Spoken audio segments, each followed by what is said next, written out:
up and the upper left.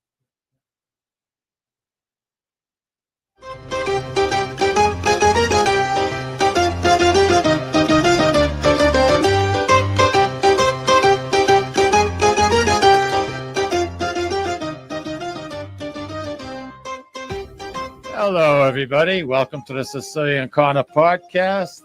Brother Lou, how are you? Doing very well today. You know, February, what is it, 120th, whatever it is? Memorial Day. It feels more like Thanksgiving, for God's sakes. Jeez. I don't, to me, I don't care one way or the other. I like. You came in after me, though. Is it sunny out yet? It tried. Oh, okay. It tried. But, hey, it's going to be on and off, on and off, on and off. But at least the lake. This is the first time in about 2 or 3 years that Canopy has been full right to the brim. Oh, I'll bet. So that bodes well. That's a good thing. That's a good thing. Hey, Lou, you still write for Yes, I do. InsideOfBaseball.com. InsideOfBaseball.com? Yep. Is that like a promo? A what? Is that a promo? Yeah. You going to charge me? I was thinking of it. Hey, we've been using their advertising platform to advertise the Sicilian Corner, so don't take it easy on InsideOfBaseball.com. So you write for them. So you understand how the problems you can have when you're trying to write. Trying to keep it interesting, trying to keep it in the light. Yep.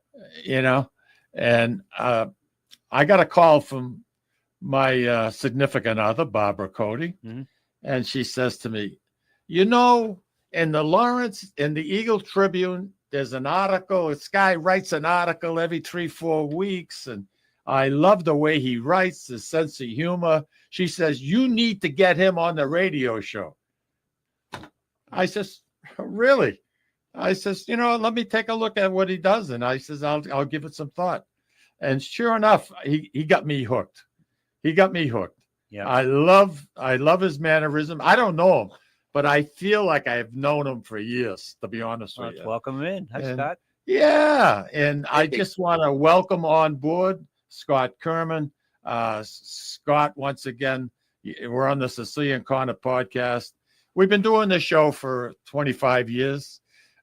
We don't take it very seriously. We have fun with it. And, something, that's the way we operate, and it's good.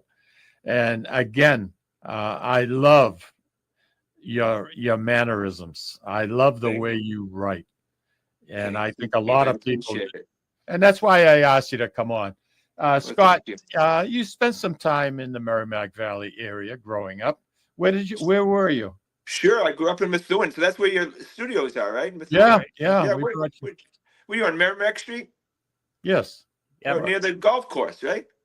Yeah, by Railway. Yeah, about 150 yards away. Believe it or not, wow, exactly. So 9-iron for you, Mike?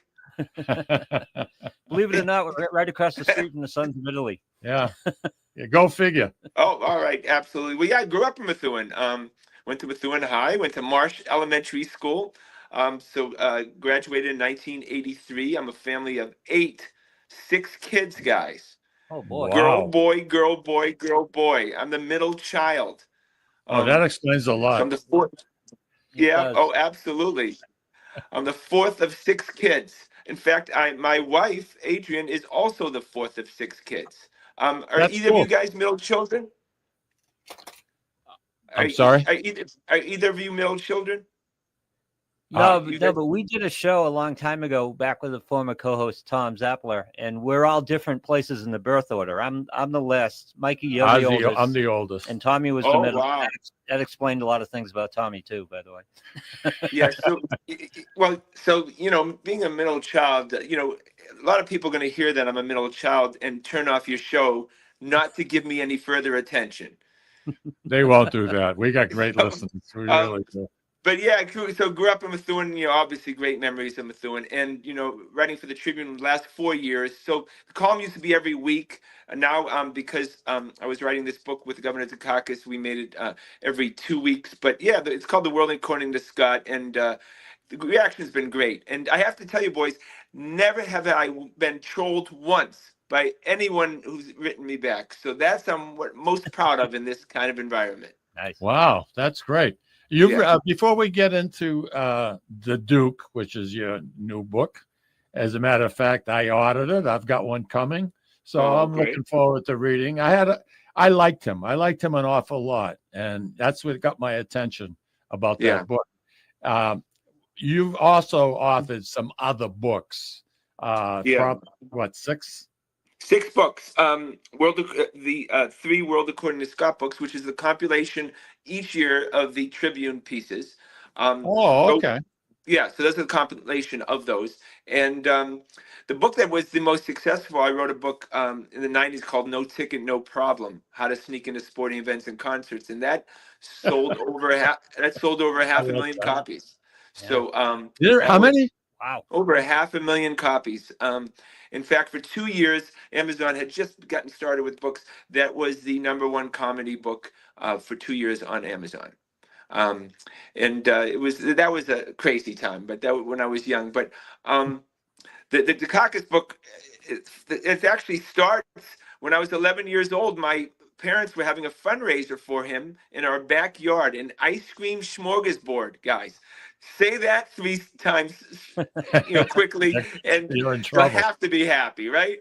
Yeah. So I met him over some ice cream in my backyard at 11. We became friends when I moved to Brookline about 20 years ago, close friends. And 4 years ago, I have a show, the Grandstanders show. It's now a podcast. Used to be on Dirty Water TV on Nesson. And he used to appear on our sports show each year, at least once a year. And 4 years ago, we decided to write a book together. And it's called The Duke: Weekly Conversations with the Last Honest Politician, a Political Giant, and a Comedian Walk into a Kitchen. So that covers it. That covers it all. That covers it. You got to do this now, Mike. You got to spell this stuff out for people now. No. You can't assume anybody can figure out anything. So, but the books, look, getting great reaction. Just came out last week, and it's a great response. Congratulations, Scott. Really, well, thank you. Yeah, he's a remarkable guy, the governor. I'm on your team with that. I know. He did some. He made a couple of bad moves, and I think people are aware of it. And we had it actually affect us here in Lawrence, the Willie Horton story, and when he killed that young man, Joey Fournier, stuffed them in a barrel and left them to bleed out. I mean, in my opinion, the guy should never see daylight again, in my opinion. And no question. I think everybody who followed Governor Dukakis was somewhat taken back a little bit when he was pushing for the furloughs. And I think in his presidential campaign, that hurt him tremendously. I believe that. That's a great point. Yeah, I mean, when we go over the top 3 things that hurt him in the presidential campaign. Now, you have to understand, he came out of the Democratic National Convention 17 points ahead, which, I mean, that's equivalent to the Celtics being up by 20 in the 4th quarter against the Knicks. Oh, wait, hold on. Hey. 2 games in a row. Oh, hold on. But it's equivalent to that. A little too early, Scott. It's a little too early. That's all I'm saying. Yeah, you're right. The wounds are still. You're right. I understand them. Okay, but so he had a big lead, and so there were 3 things, if you remember, that happened in that during that period of time of the convention to the election. The Willie Horton thing was, first of all, the Willie Horton thing. Lee Atwater, the campaign manager for Bush, does this incredibly racist ad, a vile ad. Talking about Willie Horton, and look, that doesn't go well. It doesn't go well for Dukakis. Yes, absolutely. Willie Horton was sentenced to life in prison without parole, and he gave him a weekend furlough program. What do you think? He's going to show back up in prison? Yeah, he's not going to. He goes to Maryland. He and rapes a woman, and he armed. It was awful. It was awful. Armed robbery. Yeah, a failure. If I remember correctly, you guys. But the Eagle-Tribune, didn't they not win a Pulitzer Absolutely. Going over a lengthy, report. It was an expose. Expose over a period of time on the furlough program. Yeah. And the failures of it. Did you get into Mike's thought process about that and how he arrived at that decision? Yeah, again, it wasn't that type. It's a great question. It wasn't that type of book. I wasn't. It wasn't going to be a deep political book. Okay. He's, the years is between 87 and 91 that we've done this book. I wasn't going to press him hard on that because it's just not that type of. Right. I didn't want to do that. That's Fair what. enough. Yep. But so he said, yes, it was a mistake, but he would say that every state in the country had a furlough program, including Reagan and California. So if you're going to have that type of program, you're going to have problems when you let guys who committed crimes out in the public. You're going to have those problems when they get released from prison after they finish their sentence. You're going to have problems like that. You can't avoid it. But yes, it was a problem. Let's go back to the basic, because this is where we probably should have started. What is the book? Describe what the book is, because it's not necessarily a biopic, or it's not necessarily a history retelling of his presidential run. What characterize the book for me? What is it? Yeah, it's interesting. So it's his words and my words. I didn't want to make it right. Exactly. I said, if you want a biography, there's 13 pages of Wikipedia that you can get your fix on. Go crazy. I wanted to. We cover a lot about the presidential election, but I wanted to cover a lot about his life, and I also wanted people to get to know the guy I know, the guy who picks up litter, to clean the streets, the man who is with his wife in terrible weather, waiting to take the bus to an appointment. Do you know what I mean? This guy could have been president of the United States, but he's you and I. He is an everyday man. And it's pretty remarkable that a person who is one of the most famous politicians in the last 50 years is like you and I. Guys, his number until recently was in the phone book. You could You could literally have, he could have been part of like the Chamber of Commerce for Massachusetts. In the morning, go see the Freedom Trail, visit Faneuil Hall, go to Fenway Park, and in the afternoon, give Michael Dukakis a call and go over his house. I mean, that is the kind of person he is. And so to answer your question, I try to get that out in an entertaining way. Okay. You have to, and as a comedian, I, incorporated lots of humor to make a story interesting for you and entertaining for you to read. That's important, sure. People are comparing it to Tuesdays with Morrie, and to be honest with you, Tuesdays with Morrie was a very depressing story. This is very upbeat about a very decent man. And again, like any kind of book, you have to read it, to really get a sense of it. Yeah. Some interesting stuff. But I don't want to get too depressed. His only brother, his older brother, died. Got hit by a car while riding a bicycle.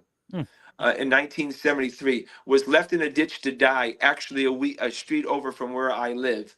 Really? Never regained consciousness. Died 4 months later in the hospital. His only sibling. Yeah. Shaped his life forever. Next year, he became governor of Massachusetts. Now, he served 2 terms, correct? 3 terms. He's the longest. 3? Yes, yeah. He's the only governor who has served 3 terms. And remember, Massachusetts was in real dire straits. Dire straits. As corrupt as you could believe. I mean, no, Louis. Which Massachusetts? No. Are you serious? Everybody had a cousin. Everybody had an aunt. Exactly, and they got jobs there, and then they didn't show up. The no-show jobs were unbelievable in there. It had to be cleaned up, and of course, remember, he ran for president on the Massachusetts Miracle. So something. I don't remember much about that, but I know that was his last term, correct? Yeah. Well, yeah, right, exactly. Yeah. And he ran on that Massachusetts Miracle, and it's when the Route 128 exploded. Businesses were just going crazy. Financially, Massachusetts just did a complete flip, and he used that in his campaign.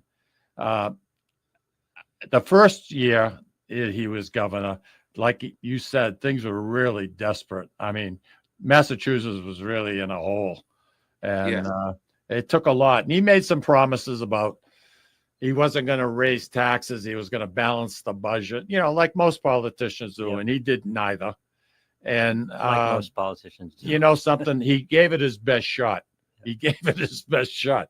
But I liked listening to him. I believed him. And I can't say that about many politicians, Scott, to be honest with you. But I have to tell you, here in the Lawrence Lowell area, he created such enthusiasm for someone who was into politics like you couldn't believe. At that time, I was working for the Demoulas family, which is now, Market Basket. And my boss would come in, and let me tell you, he bled Mike Dukakis. I mean, Mike Dukakis could do no wrong in his eyes. He used to get excited just talking to him. The guy'd have a gleam in his eye, going to be the next president and this, that, and the other thing. And truthfully, I'll be honest with you, the year he ran for the for presidential nominee, and when he did run, he pulled 45%, Lou, of the population and in votes. He got 45% of that's pretty gosh darn good. Man, I thought that impressed me. And he came very, very close to beating George Bush Sr. But look, that whole Greek connection, he's very, very, Mike, very proud of the Greek connection to this day. And obviously, Demoulas is Greek, and and you have to have great respect for a man who understands where he's come from, and he has, he's never wavered from that. He's never changed. He's never, he's as humble. No, you probably don't even know this, but South Station in 2014 was renamed for Michael Dukakis. I did not know that. It's the Michael Dukakis Transportation Center. Now, I didn't know that. No. At the ceremony, he gets up there. Everybody's so excited for him and says, "This is how humble he is."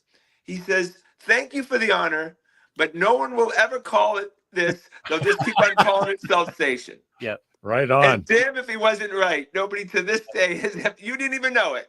And even the greatest Dukakis, junkies of all time don't even know what I just told you. No. So let me ask you, Scott, the way you describe him, and I had a chance to meet him on a few occasions because I've been working in local radio here for a long, long time, 100 years. And he struck me as a very unassuming man, which is the way you describe him.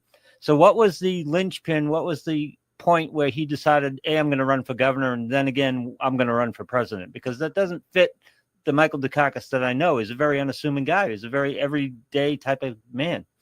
Well, it's a very interesting story. So he goes to Harvard Law School, guys. And so I asked him, so what did what you think of Harvard Law School? He goes, so-so. I said, oh, so-so, okay. He's one of the notable alumni. Okay, so-so. I go, well, what did you not like about Harvard Law School? He goes, the law. I'm like, okay. Wow. Right. Wow. Yeah. He said that he only went to law school because they didn't have a public policy major in undergrad back in the day. Mm. So he went there because that was just the natural, place to go after the undergrad. But he said he didn't enjoy Harvard Law School. So the answer to your question is, but he wanted to get into politics. So became a state rep, state senator from Brookline. And then the natural progression for him was to run for governor. The thing about this guy is, and I'm sure you've met these politicians before, is one-on-one, he's incredible. One-on-one, he's one of the best politicians I've ever met. Yeah. But when he gets on stage, he can be very stiff. And I described him as stoic. And did he get angry about that? Stoic?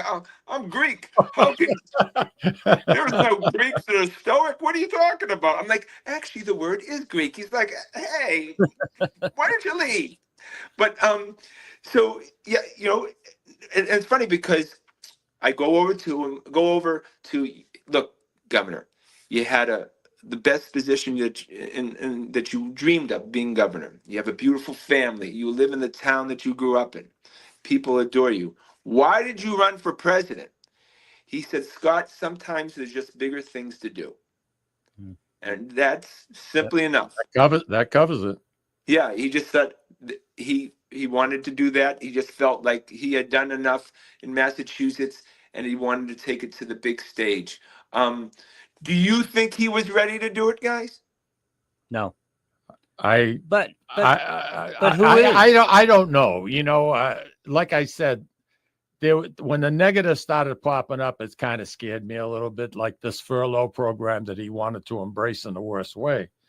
I mean, Jeepers Creepers, it's like those people that, you know, that lady that got raped when Horton was out on furlough and everything else that he did. I mean, Jeepers, I would have been so soured about that program. I don't get it, especially a killer. You let a killer out for a weekend pass. Where's he going? Salisbury Beach? I think it's like being a parent, Scott. You're not ready until it happens. The first time you run for president, for example, who can be ready for that? Yeah, absolutely. And you know, he faced stiff competition. Al Gore, Joe Biden, Jesse Jackson, Paul Simon. These, there was, he had a test, and he obviously passed the test. And to get the nomination, some of these guys don't have. Those are big names, to have faced. So he passed that test. He does mention, and that he thought that obviously George, H.W. Bush was much stronger in foreign relations and foreign, and everybody knew that. Yeah. So. Yeah. Hey, So Scott, I don't want you to lose your train of thought, but I need to take a break. Can you hang with us? Of course, absolutely. You're not going anywhere? No. I may go to the men's room, but other than that, that's you know something. I'll give you a pass. You got a hall pass. Go. All right, exactly. We'll be right back, everybody. We're going to talk to Scott.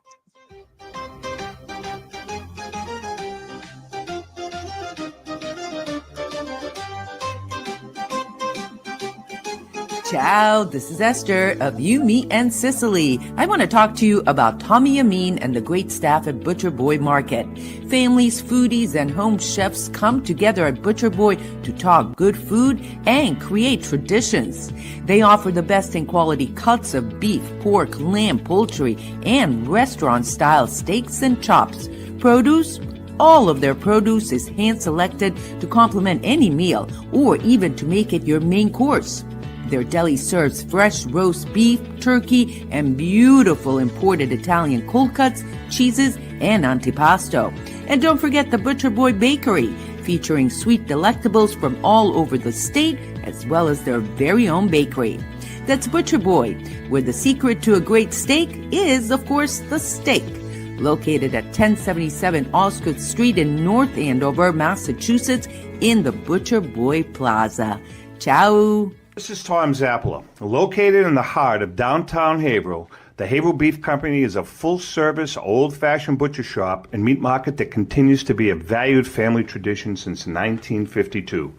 Peter and Monica Carboni's Haverhill Beef offers individualized service from an outstanding selection of marinated sirloin tips, homemade sausage, marinated chicken, and thick, juicy Chairman Reserve steaks. Your family deserves the best, so call Peter at 978-374-4795 or visit their website at www.haverhillbeef.com. Play more, earn more, win more at Encore Boston Harbor. Sign up for Win Rewards today and score $50 in free play instantly. Score even more as you play your favorite games. New members will also receive $25 in free play for every 100 tier credits earned playing with your new Win Rewards card. Highly rewarding instantly. Visit EncoreBostonHarbor.com for more information. New members only. Further terms and conditions apply. If you or a loved one is experiencing problems with gambling and needs support, call 833-277-5050 or visit GamblingHelplineMA.org to speak with a trained specialist. Specialists are available 24/7 and services are free, confidential, and available in multiple languages.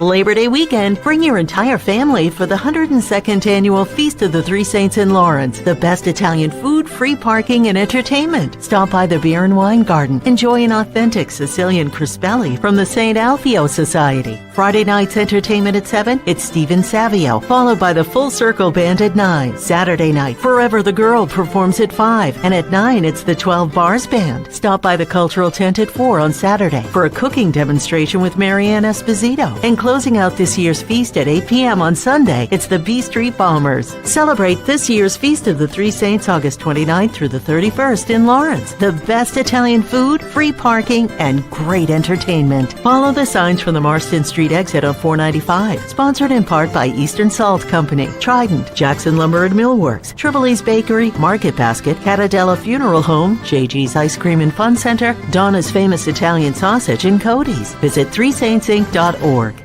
Legacy Care Law Firm provides estate planning and elder law services to people in the greater Merrimack Valley and southern New Hampshire areas, with offices in North Andover and Woburn, Massachusetts, as well as Nashua and Salem, New Hampshire. Discussing family and financial matters with an attorney can be intimidating, but our goal is to help you prepare for the future as you preserve your legacy. We help clients qualify for government medical benefits and ensure their estates are preserved for their families so they don't need to worry about their estate being wiped out by high nursing home expenses. Legacy Care Law Firm attorneys are here to support your journey toward a more secure financial future. At Catadella Funeral Home, we reinvest in our business to provide your family with the best facilities. It begins with a beautifully landscaped exterior, parking for 250 vehicles, and a comfortable and inviting access to our renovated interior. Funerals can be costly, so you should review and compare plans to make sure you receive services that are fairly priced. I invite you to experience the Catadella difference in cost, facility, and service. Catadella's honoring and celebrating the lives of the people we loved, providing exceptional care since 1929. Italian artisan cuisine combines simple, fresh ingredients with time-honored preparation to create an incredible culinary experience. At Tuscan Kitchen, located in Salem's historic Depot District, talented chefs prepare everything in-house from scratch for all to see. Guests enjoy their meal literally in our kitchen as food is prepared right in front of you. Wood ovens burn from morning till night, roasting vegetables, baking bread, and firing delightful thin-crust pizzas. Prime steaks are seared on a wood grill. A rotisserie slowly roasts marinated whole chickens and lamb, while a pasta maker creates fresh fettuccine. More than just artisan cuisine, Tuscan Kitchen features the wine bar, live entertainment, weekly wine tastings, and elegant private dining and event space. Call 603-952-4875 or visit TuscanKitchen.com to make a reservation and learn more about the culinary adventure that awaits. In Italy, cooking is an art form. Tuscan Kitchen. Experience artisan Italian. Orthopedics Northeast and Essex Orthopedics have joined forces as Mobility Bone and Joint Institute to bring improved access and outstanding medical care. While our name has changed, our dedication to exceptional care remains the same as it has for the past 30 years. Same location, 16 Pelham Road, Salem, New Hampshire. This is Cindy. And Mike Kunstler, owners and operators of Four Oaks Country Club and Grazie Italian Restaurant in Drake, Massachusetts. Grazie Italian Restaurant is the hidden gem of the Merrimack Valley. Why is that? We have an incredible chef, Oscar Figueroa. In the words of local famous chef and restaurant owner Lydia Shire, Oscar thrives on hard work. He is capable and gifted. No one makes better food. Scallops, seared to perfection. House-made ravioli with farm-fresh local corn. And buttery, tender, lazy man's lobster, just to name a few. You have to come experience Grazie Italian Restaurant for yourself. Grazie Italian Restaurant, located at Four Oaks Country Club, 80 Meadow Creek Drive in Drake, Massachusetts. Hope to see you soon. And we are back with Scott Kerman. Scott's got a brand new book that just came out. And yours truly, there it is. Yeah, the Duke.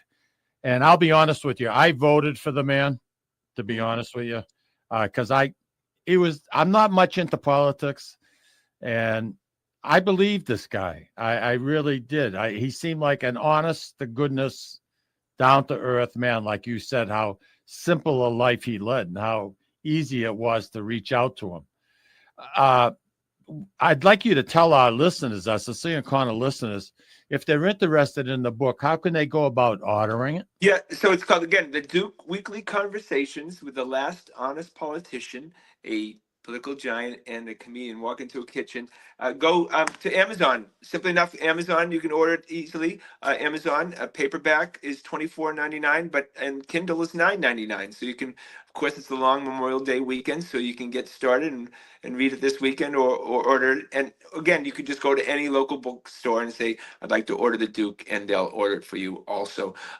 It came out May 9th, and already sales have been very brisk. We're going to be going on a book tour across the country in the next few months. Really? Yeah, so very excited. And look, again, in this political climate, it's funny because, guys, I interviewed Jay Leno last year, and Jay Leno, of all, of course, Andover, and I said, "Do you still do political jokes?" He goes, "No, I stay away from them. I don't do anything political anymore." And it's funny, when people want to get into political conversations with me, I immediately say, "No habla inglés." I don't want to touch it. But this is a book, so I didn't want to get too political with this book. But again, this guy, as far as pure honesty, as far as caring about people, pretty remarkable, especially when you talk about the Lawrence area. This guy spoke Spanish during his DNC, Democratic National Convention speech. Part of it he did in Spanish. That was 1988, fellas. That's pretty cutting edge if you think about it. If you had had a guy like him become president in 88, how that would have changed the Spanish community in this country forever. Right? Can you feel it? Yeah. Yeah. So, I mean, you think about the things that we missed out on because this guy didn't become president. And again, that's what kind of the book, we talk about that book also, but we talk about when we talk about the presidential campaign, we talk about three things. What you talked about with Willie Horton. We talk about the tank, the tank photo, which was a complete and utter disaster. Just to give your listeners just a little reminder course, so they decide that he wants to look like he could be the commander-in-chief. So on September 13th, 1988, they go to some empty field in Michigan, and he goes in a tank with a helmet that's about 5 sizes too big for him. He's got a shit-ass grin on his face, and he starts riding around in the tank like it's some kind of, military fantasy camp. And look, it was a disaster. It was literally a disaster from the get-go. But think about it, fellas. They did that. The Dukakis campaign is the one who coordinated this. This campaign manager left a lot to be desired. Yeah. Oh, absolutely. Oh, absolutely. All of them did. Yeah. There you go. That's the picture of the tank. Yeah.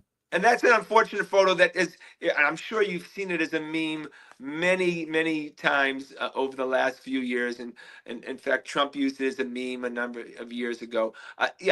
So I asked him about that, and I said, "Do people still mention that to you?" He goes, "Not as much as they used to."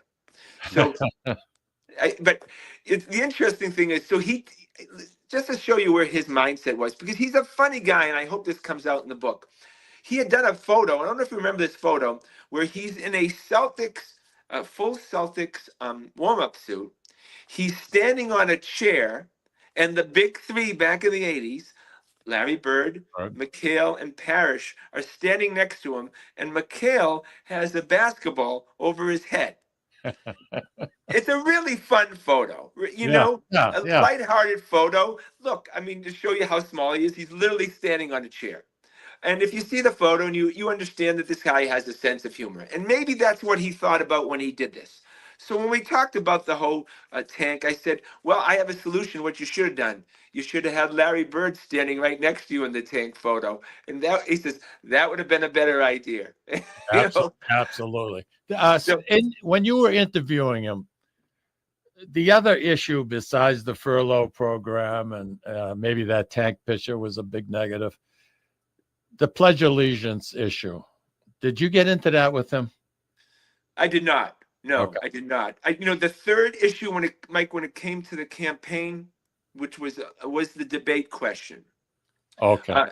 When Bernard Shaw, which was a total setup, fellas. So I don't know if you recall this. The second debate, Bernard Shaw was the CNN anchor, was the moderator. He gets on. He goes, "I want to welcome you all to Los Angeles. This is a debate between Bush and Dukakis. The rules are there are no rules. We can ask any questions we want. We didn't, check with the campaigns before we did it. First question, Governor Dukakis. Now let me mention, this is the first question. 30 seconds into the debate, his wife Kitty is sitting in the front row. If you remember this question, Governor, if your wife Kitty was raped and murdered, I do remember it. would you still believe in an irrevocable death? Would you not believe in the death penalty?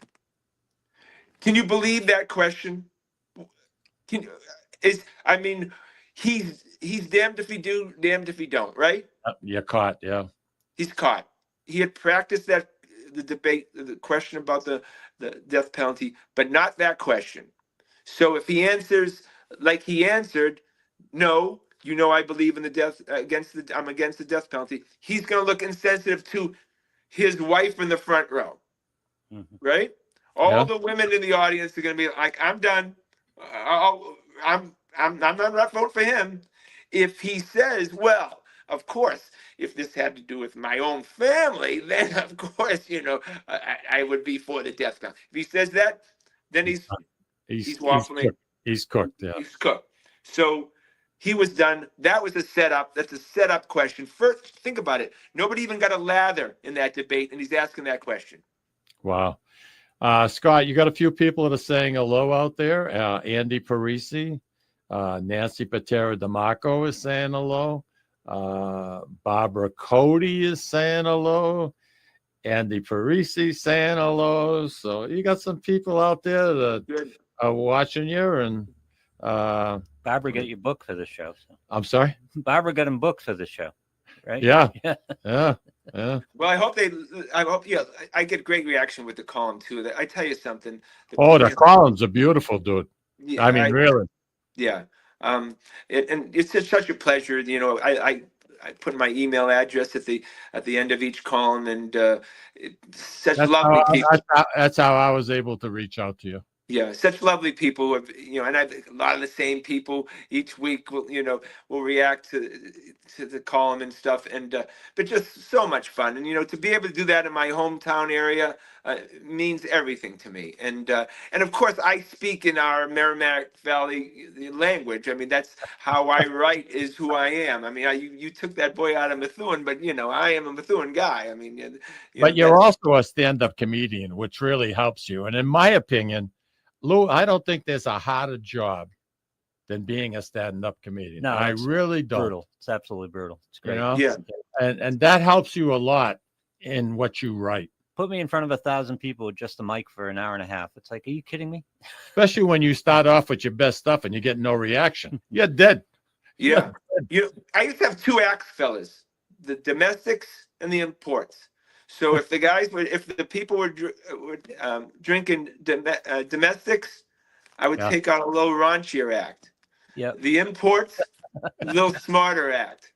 That's literally how you have to do it. But once you got to my level, and HBO Aspen Comedy Festival, a lot of things, you're doing your act, and you are literally thinking, geez, what am I going to get for dinner? I'm really hungry. You don't even think about it after a while. You just go up there and you just do it, because if you're doing it. Let me ask you, we can get to the stand-up part, but I want to ask about your column, because we started with your column, and I've read your column, and you have this gift that I admire in people, is that you have comedic timing in print, which is so hard. And I don't know if it's a skill you can learn. I think it's something you have or you don't have. I always love writers who have good comedic timing in print. Yeah, but that's a great point, Luke, because you're not getting any reaction. Right. Normally, you go up there, you say, straight line, punchline, wait for it's like music. Right. And then they laugh. When you do that, maybe I'll show my wife, and sometimes she'll laugh. But you know how wives are, depending on how the day is going, whether you're going to get a laugh or not. And and then you kind of wait, and then you wait to get an email or 2 or 3 or 4 or 5 to get that reaction. But it's a great point. It's hard to write comedy, the written word. I'm sure it is. but you're entertained, but you don't know if anybody else is going to get it. Yeah. But it's funny because George Wendt, God rest his soul, died obviously the last few days, and you got a shout out to him, one of the great characters in Norm and Cheers. I learned so much growing up watching Cheers, because Cheers, and not to get into too much in-depth comedy, Cheers taught me how to write comedy, because not just one joke, 2-3 jokes in a line. You know what I mean? Yeah.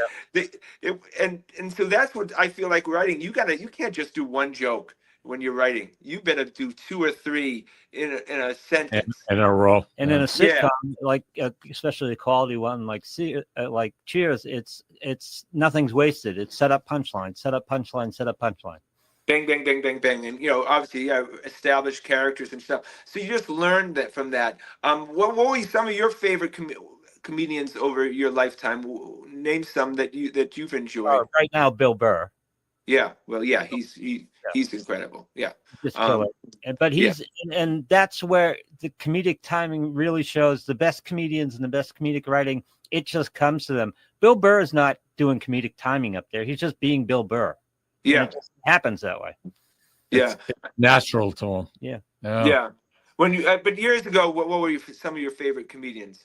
Oh, of course, Colin, and of course, Colin and Red Fox. Well, it's a little bit. Oh, did you ever see Red Fox? Yeah. Did you ever see him live? I did. I saw him twice in Vegas, and the last time he did a segment on Fug soap, F-U-G-G soap. Okay. Let me tell you, I died. I had a pain in my side. I was laughing so hard. This guy was he owned that audience, and it was a big audience. And he just owned it. And there was one right after another. Bang, bang. Like you said, Scott. Bang, bang, bang. Hit you over the head. It was beautiful. It was a beautiful thing. And this segment was called Fug Soap. And he owned it. He owned it. Scott, I'm up against a break. This is our last break, and then we'll be breaking. Then we'll be back till noontime, and we'll bid adieu. A couple of things I want to talk to you about is some of the stories you put in the Tribune that I love. The crank calls I can relate to, and we're going to talk about that when we get back. Okay. Well, let's take a break.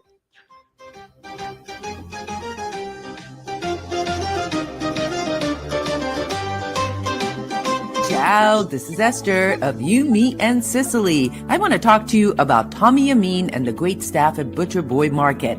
Families, foodies, and home chefs come together at Butcher Boy to talk good food and create traditions. They offer the best in quality cuts of beef, pork, lamb, poultry, and restaurant-style steaks and chops. Produce? All of their produce is hand-selected to complement any meal or even to make it your main course. Their deli serves fresh roast beef, turkey, and beautiful imported Italian cold cuts, cheeses, and antipasto. And don't forget the Butcher Boy Bakery, featuring sweet delectables from all over the state, as well as their very own bakery. That's Butcher Boy, where the secret to a great steak is, of course, the steak. Located at 1077 Osgood Street in North Andover, Massachusetts, in the Butcher Boy Plaza. Ciao. This is Tom Zappala. Located in the heart of downtown Haverhill, the Haverhill Beef Company is a full-service, old-fashioned butcher shop and meat market that continues to be a valued family tradition since 1952. Peter and Monica Carboni's Haverhill Beef offers individualized service from an outstanding selection of marinated sirloin tips, homemade sausage, marinated chicken, and thick, juicy Chairman Reserve steaks. Your family deserves the best, so call Peter at 978-374-4795 or visit their website at www.haverhillbeef. Play more, earn more, win more at Encore Boston Harbor. Sign up for Win Rewards today and score $50 in free play instantly. Score even more as you play your favorite games. New members will also receive $25 in free play for every 100 tier credits earned playing with your new Win Rewards card. Highly rewarding instantly. Visit EncoreBostonHarbor.com for more information. New members only. Further terms and conditions apply. If you or a loved one is experiencing problems with gambling and needs support, call 800-327-5050 or visit gamblinghelplinema.org to speak with a trained specialist. Specialists are available 24/7 and services are free, confidential, and available in multiple languages. Labor Day weekend, bring your entire family for the 102nd annual Feast of the Three Saints in Lawrence. The best Italian food, free parking, and entertainment. Stop by the Beer and Wine Garden. Enjoy an authentic Sicilian crispelli from the St. Alfio Society. Friday night's entertainment at 7, it's Stephen Savio, followed by the Full Circle Band at 9. Saturday night, Forever the Girl performs at 5, and at 9, it's the 12 Bars Band. Stop by the Cultural Tent at 4 on Saturday for a cooking demonstration with Marianne Esposito. And closing out this year's feast at 8 p.m. on Sunday, it's the B Street Bombers. Celebrate this year's Feast of the Three Saints August 29th through the 31st in Lawrence. The best Italian food, free parking, and great entertainment. Follow the signs from the Marston Street exit on 495. Sponsored in part by Eastern Salt Company, Trident, Jackson Lumber and Millworks, Triple E's Bakery, Market Basket, Catadella Funeral Home, JG's Ice Cream and Fun Center, Donna's Famous Italian Sausage, and Cody's. Visit threesaintsinc.org. Legacy Care Law Firm provides estate planning and elder law services to people in the greater Merrimack Valley and southern New Hampshire areas with offices in North Andover and Woburn, Massachusetts, as well as Nashua and Salem, New Hampshire. Discussing family and financial matters with an attorney can be intimidating, but our goal is to help you prepare for the future as you preserve your legacy. We help clients qualify for government medical benefits and ensure their estates are preserved for their families so they don't need to worry about their estate being wiped out by high nursing home expenses. Legacy Care Law Firm attorneys are here to support your journey toward a more secure financial future. At Catadella Funeral Home, we reinvest in our business to provide your family with the best facilities. It begins with a beautifully landscaped exterior, parking for 250 vehicles, and a comfortable and inviting access to our renovated interior. Funerals can be costly, so you should review and compare plans to make sure you receive services that are fairly priced. I invite you to experience the Catadella difference in cost, facility, and service. Catadella's honoring and celebrating the lives of the people we loved, providing exceptional care since 1929.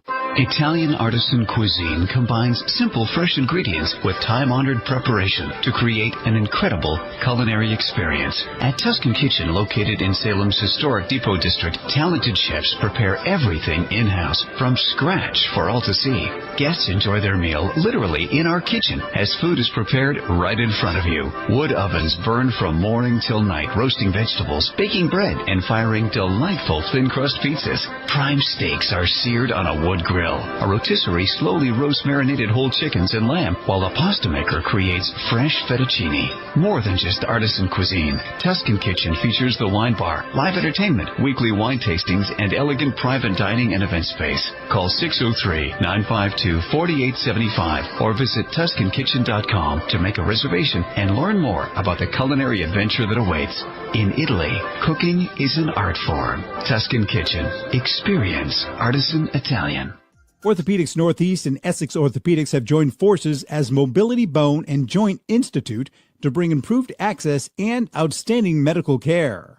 While our name has changed, our dedication to exceptional care remains the same as it has for the past 30 years. Same location, 16 Pelham Road, Salem, New Hampshire. This is Cindy. And Mike Kunstler. Owners and operators of Four Oaks Country Club and Grazie Italian Restaurant in Drake, Massachusetts. Grazie Italian Restaurant is the hidden gem of the Merrimack Valley. Why is that? We have an incredible chef, Oscar Figueroa. In the words of local famous chef and restaurant owner Lydia Shire, Oscar thrives on hard work. He is capable and gifted. No one makes better food. Scallops, seared to perfection. House-made ravioli with farm-fresh local corn. And buttery, tender, lazy man's lobster, just to name a few. You have to come experience Grazie Italian Restaurant for yourself. Grazie Italian Restaurant, located at Four Oaks Country Club, 80 Meadow Creek Drive in Drake, Massachusetts. Hope to see you soon. Welcome back, everybody. Our guest today is Scott Kerman. Scott writes for the Tribune. You'll see articles in the Tribune every once in a while, probably every 4 or 5 weeks. Scott, how often do you send in a... Every 2 weeks now. It used to be weekly for the first couple of years, but I'll get back into the weekly after done promoting the Duke book. So, but every 2 weeks right now, every other Friday. You did a story recently about nicknames, and I could relate to that. A lot of that from experience, your experiences growing up, and Oh yeah. Wait, do you get to swear? Do we get to swear on this podcast or no? How does that work? Yeah, go ahead, Scott. No. No problem. We're good. Well, yeah, like you say that you're growing up. Everybody used to have at least a couple of nicknames, right? Growing up, but I always say, but if you're an asshole, you only have one nickname. What was that? Asshole. Asshole. Give me a drum roll. Yeah, exactly. Look, I got all day, Mike. I'll wait for that roll, that laugh. That's what, in comedy, that's what you got to do. Sometimes you just got to let that fester and kind of grow. You got to you're like, okay. But like a bottle of wine. You're waiting for it to. That's right. Unbelievable. You have to age. You have to have them figure it out. In the Italian neighborhoods back in the 50s, 60s, you probably had maybe 10 or 12 guys that grew up on Common Street, Newbury Street, Jackson Street, and they all had the name Tony. So the only way you could really define, you would give each one a different nickname. If you had one guy that was a real big man and weighed 350 pounds, his nickname was going to be Tiny, guaranteed. Right. Yep. There was no questions about it, But that was the way you wrote it. I was laughing because I could relate to so much of it, And if you're Irish, if a group of three, there's going to be somebody named Fitzy. There's going to have to be someone named Fitzy. Always, right? There's always a Sully. Yeah. Yeah, absolutely. But you talked about the Stop Crank Calling Me was actually the last week's article, the last Friday's article. And I tell you something. I cut it out and I have it. Yeah, that got an incredible reaction. It's very funny. Fellas, you never know what's going to hit. Sometimes you write a piece and you think, God, that's funny, and you don't get as many emails. And then some just go crazy. Crazy.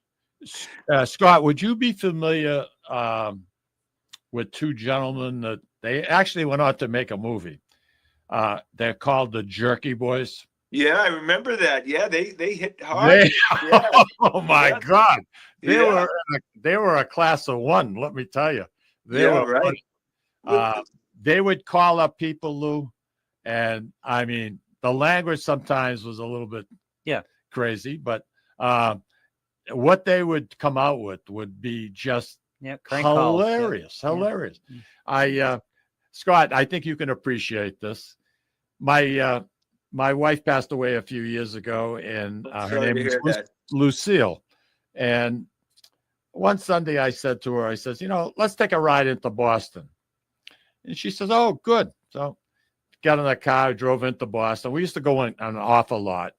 And I headed toward Copley Place. You remember Copley Place when it was just opened up? It was the place. Yeah, right. So right away, she's thinking she's going shopping, right? So I keep walking. She says, why are you walking so fast? I says, the show's going to start in about 10 minutes. I want to make sure I'm there for the beginning. Well, the Jerky Boys come out with a movie. Oh, is that right? Yeah, that's right. Yeah. And I never told her where we were going. And creepers. She says, why are we going to the theater? I says, we're going to see the Jerky. I'm not going in there to see the Jerky Boy. I mean, she got so pissed off. It was unbelievable. I loved every second of it. But those guys together, they were a freaking hoot. But something we did, Louis, as kids growing up, I had a friend of mine. His name was Norman. Norman lived in South Lawrence. And directly across the street from him, there were two corners. Directly across the street from him was a young lady by the name of Trudy. Well, Norman really had the hearts for Trudy in the worst way. Mm-hmm. We're in grammar school. Yep. And he would do anything to get attention. He used to think he was Elvis Presley. He'd be outside in his porch, strumming a guitar, trying to play. I mean, he'd do anything to get her attention. But the one thing we used to do as kids, and you mentioned in your article on in the newspaper about calling the drugstores, asking if they had Prince Albert in a can. Well, we took it just a wee bit farther. Back in the middle 50s, the city of Lawrence had a lot of cab companies. There were probably 7, 8 cab companies. And we would get on the phone and we would call a cab company, whether it be Holt's Taxi, Union Taxi, and say, could you please send the taxi to so-and-so address, which happened to be Trudy's. Yeah. Now, there were 2 streets that came to her house. We'd be sitting in Norman's living room looking out, and all of a sudden one taxi would pull up, toot the horn.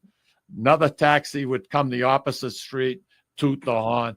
We'd have like 3-4 taxis backed up in front of their house waiting for her. I mean, and to us, we were dying laughing. We thought that was the greatest thing since sliced American cheese. So I think, that pertains to your article, which I found extremely, extremely funny. And we only had 3 TV channels, guys. We had to do something to entertain ourselves. Something, that's it. That's exactly it. Barbara Cody is saying, Scott, you are a breath of fresh air. Now, thank you very much. Am I in trouble with her now? Are you taking my place? I mean, what's the story here? I agree with you, Barbara.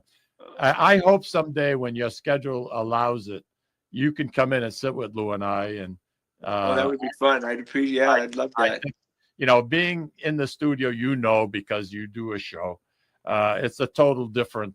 Oh yeah. Program. You can look at each other, you can break each other up, and something, have fun. And there's not enough fun in this world. There really isn't. And then I'm gonna head after I'm gonna see you guys. I'm gonna head to Tripoli's. I'm gonna go get my S cookies. Then I'm gonna go to Man Orchard and go get my apple pies. Oh, Billy Man, yeah. And then we're going to Market Basket because it's Market Basket. So there you go. You have to. It's a have to thing. It's Scott, a have to. You have to get thing. the apple cream pie. You have to get the They don't make it. They don't make the apple cream all year though. They don't? No, I don't think so. What's wrong with them? Talk to Bill, will you? I'm sure we can have one made. Next time we have them in the studio, we'll put a request in. Yeah. We'll put a request in. But don't talk to Matt. I hope your book does very well. Well, thank you. Yeah, let me I show pictures of it. Yeah, so this is the Duke book. Yeah. This is the Duke book again. All this is on Amazon, and then it's World According to Scott is a 3-book series. So this is the original World According to Scott, World According to Scott, the sequel right there, and then World According to Scott, the 3rd book. So just go on Amazon, put in Scott Kerman, and they'll take you there. And look, I think they're great reads. I think they're entertaining, and obviously got a great reaction from all 4 books. And Dukakis was well liked by an awful lot of people, either in New Hampshire, Massachusetts. I mean, he came across as an honest dude, and that's how like I said, I voted for him. I'm not much into politics, and I love George Bush Sr. Dukakis for some reason hit a nerve with me, and I could relate to what he was saying. All right, Scott, that was a bit of a departure for you from a book standpoint. Would you do that again? Would you do another? Yeah, I would do that again. Absolutely. I like doing that. I like kind of doing like, I don't know, the new genre, not a biography because, you got Wikipedia, but I would like to do it with someone else, maybe either a famous musician or actor. I'd like to do a similar type of book. I really enjoyed writing these and getting to know somebody who's well known and trying to give you what the person is really like. Okay, so let me put you on the spot here, and it's on the spot. But if you had a wild card and you could pick any musician to do this book with, who would it be? James Taylor. Oh, really? Yeah, absolutely. Yeah. I would love to, again, I'm a Massachusetts guy. And so, I think James Taylor is remarkable. The guy has an incredible backstory and just, this is a guy who hung out with the Beatles. You start from there and come on. And I would love, and I'm trying to, see if we can connect because I would love to do this type of book with James Taylor. I wonder what kind of a book would come out if you did a story like with Sal Erna. Local kid did extremely well, Godsmack. I don't know. I don't know if it's not on a James Taylor scale, but yeah. Yeah. Yeah. Again, this book took place us sitting in the kitchen table, and I felt like that was the perfect setting for something like this. And the reaction's has just been incredible, and I'm glad, and I'm glad I paid him justice. And again, it's his words and my words. The end. That's the book. We're this month is mental health month, and there were a lot of rumors about Mike Dukakis having some issues. Did you notice any of that? Well, the thing is that And I mentioned in the book, and he mentions it again. It's his words. His brother had been, he had mental illness, and he had been committed at one point. So yes, of course, Kitty, who just passed away in March, well known to have had mental illness, and I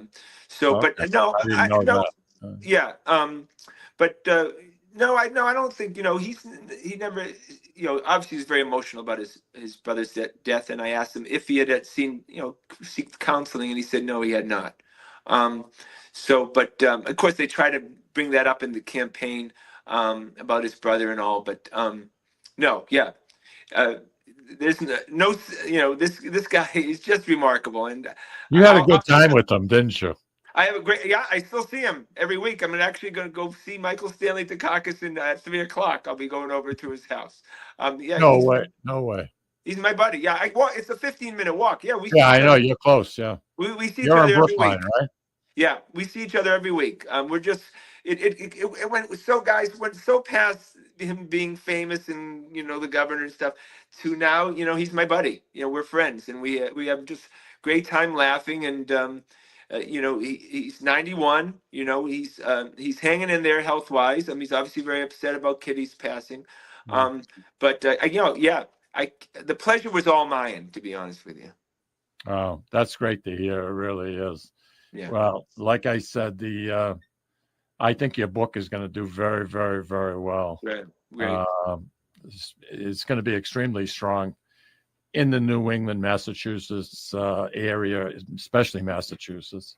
Yeah. But it got my curiosity right away because I liked the man. I did, and I think he was honest. Lloyd, what'd you think of him? I like Mike Dukakis. I'm not fully aligned with his philosophies, like I am not fully aligned with a lot of people on that side of the aisle, but he was a good man. No question. Very down to earth and very accessible. And like I said earlier, I believed him. That's something. Oh, he was genuine. He was sincere. Yeah. He was. Guy rode the subway to work. Literally rode the subway every day to work. Did not have any state police protecting him. You could literally knock on his door and he would answer. Here we go. Hey, Scott, I want to once again thank you for taking the time out to join us here. Thank you for having me on the podcast. And like I said, I'd love to have you sitting next to us, and something. I think it would be a blast. And Louis even had a splurge to take you out to lunch. Oh my God! Oh, let me tell you, it takes a lot. I look forward to that. That's for sure. And to all our listeners out there, Memorial Day weekend is very, very special. Think about your loved ones and for those who made the supreme sacrifice.